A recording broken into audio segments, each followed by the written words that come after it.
معزز و محترم ناظرین و سامعین، السلام علیکم ورحمۃ اللہ وبرکاتہ۔ آپ تمام کا ہمارے یوٹیوب چینل اخبار الہند پر استقبال ہے، خوش آمدید ہے۔ پیارے ناظرین و سامعین، گزشتہ روز دارالعلوم دیوبند کی طرف سے ایک اعلان جاری ہوا تھا اور اس اعلان کے بعد سوشل میڈیا پر ایک ہنگامہ برپا ہو گیا ہے۔ پیارے ناظرین و سامعین، دارالعلوم دیوبند نے اپنے طلبہ عزیز کے مفاد کے لیے ایک اعلان جاری کیا تھا اور اس اعلان میں کہا گیا تھا کہ طلبہ عزیز کو مطلع کیا جاتا ہے کہ دارالعلوم دیوبند میں زیر تعلیم رہتے ہوئے دیگر کسی تعلیم، انگلش وغیرہ کی اجازت نہیں ہوگی۔ اگر کوئی طالب علم اس عمل میں مبتلا پایا گیا یا معتبر ذرائع سے اس کے اس عمل کی نشاندہی ہو گئی تو اس کا اخراج کر دیا جائے گا۔ اس طرح کا اعلان دارالعلوم دیوبند کے لیٹر پیج سے کیا گیا تھا۔ بس پھر کیا تھا، اس اعلان کے بعد سوشل میڈیا پر اپنے تبصروں کا ایک انبار سا لگ گیا اور اس طرح سے مختلف طریقے سے تبصرے سامنے آتے نظر آئے۔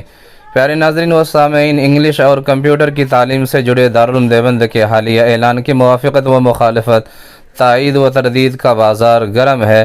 کل سے دسیوں تحریریں سامنے آ چکی ہے، فیس بک اور واٹس ایپ پر اس تعلق سے مسلسل مضامین اور تبصرے نظر آ رہے ہیں اور ان کی تعداد بڑھتی ہی جا رہی ہے۔ ماضی میں بھی دارالعلوم کے مختلف فیصلوں کو لے کر اس طرح کی صورتحال نظر آئی۔ دارالعلوم دیوبند صرف تعلیم گاہ ہی نہیں ہے بلکہ وہ عقیدت و محبت کا مرکز بھی ہے۔ اس سے متعلق اس قسم کی بحثیں لازمی طور پر متوجہ کرتی ہے اور پھر اپنے علم کی حد تک معاملہ کی وضاحت ضرورت کا درجہ اختیار کر لیتی ہے۔ پیارے ناظرین و سامعین، انہی تبصرہ کرنے والوں میں سے ایک صاحب نے تبصرہ کیا ہے اور یہ تبصرہ دل کو بھی جچتا ہے۔